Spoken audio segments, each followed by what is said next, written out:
Hello, this is Mark Sabatella from Outside Shore Music. In this video, I'm going to talk about the resolution of the tritone.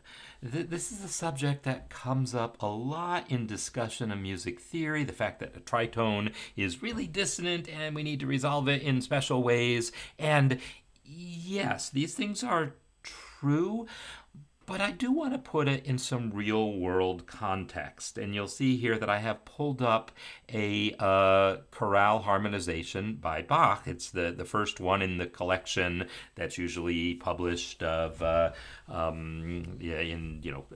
like hundreds of them, and this is like number one in the usual numbering. This has a number of tritones in it, and we're going to look at all the different ways Bach resolves these things, and you'll see that maybe the standard advice is maybe not like this hard and fast rule. So first of all, what is the standard advice? This piece is in the key of G. The most common tritone we're going to see is going to be between scale degrees 4 and 7, and we're typically going to see it either for a diminished chord, like an F sharp diminished chord, and then perhaps we might see it in the course of an actual D7 chord, right? Those are the situations where we're going to see that tritone. The usual resolution is going to be for that F sharp to resolve up to the G and the C to resolve down to the B. That's the expected resolution. So maybe we would have,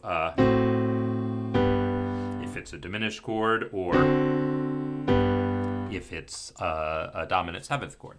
But let's take a look at what Bach's actually doing here. I've gone through this and identified all the tritones that I could see. Apologies if I missed any, but I think I'll make the point either way.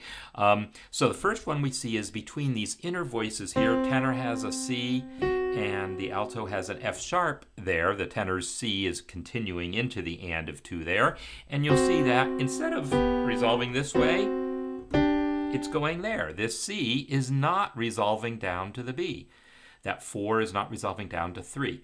Or if you think of it as this is actually a diminished chord at this point, the tritone is not doing that. It's doing this. The F sharp is resolving up to the G, but the C is not resolving down to the B. So he did one of the two things that maybe tritones are supposed to do, but not both. Later on, we have a situation where we have a tritone in the upper voices, but then the tenor also has one of those members. So here we're doubling one of the members of the tritone. This is one of those things they often tell you not to do, but whatever. It's clearly being done here by Bach. If we look at the upper voices, the F sharp and the C, they are resolving as expected. I showed it in this inversion, but it's the same thing if you invert it the other way. The C normally resolves to B, the F sharp normally resolves to G, and that is exactly what he does. But if you look at his inner voices, it's doing the same thing as last time, moving that away. All right, let's move on. Here's another case where we have that same configuration, C doubled between the soprano and the tenor, and F sharp in the alto.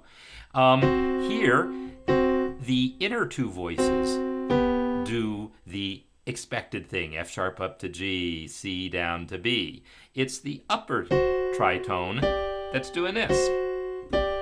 There you have it. He's doing that one. A little bit later, we get that same tritone in the upper voices, and this time it does resolve in those, in that typical way. The typical way, I guess I should have made really clear, is contrary motion, right? This is contrary motion. This is contrary motion. So the typical or expected, the theoretically correct, the way they teach you in academia is contrary motion, but as we see, Bach is often giving us similar motion. Here, he does give us the contrary motion. Moving on, here's another example. Upper voices doing the contrary motion thing. Yay. Now, that B itself becomes part of a tritone with the F natural here. So this time we are kind of modulating to the key of C. So this is kind of a dominant seventh chord in the key of C. And its expected resolution would be that. But in this case, his melody note is coming down to G. The F resolves to E, but the B does not resolve up to C. Going on, we have another tritone in the upper voices with the expected resolution.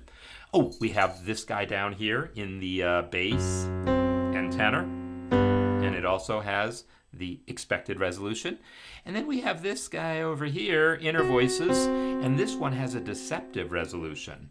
I'm actually going to play this in context. So there's a lot kind of going on there, but the basic resolution is the D to an E minor. That's the essence of what's going on here. And here, that F sharp is not in fact going up to G. The soprano has the G. The F sharp is coming down to E.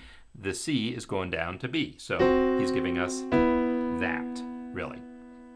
Now, the fact that some other voice did take the G, yes, that is absolutely a thing, but that wasn't a thing everywhere, right?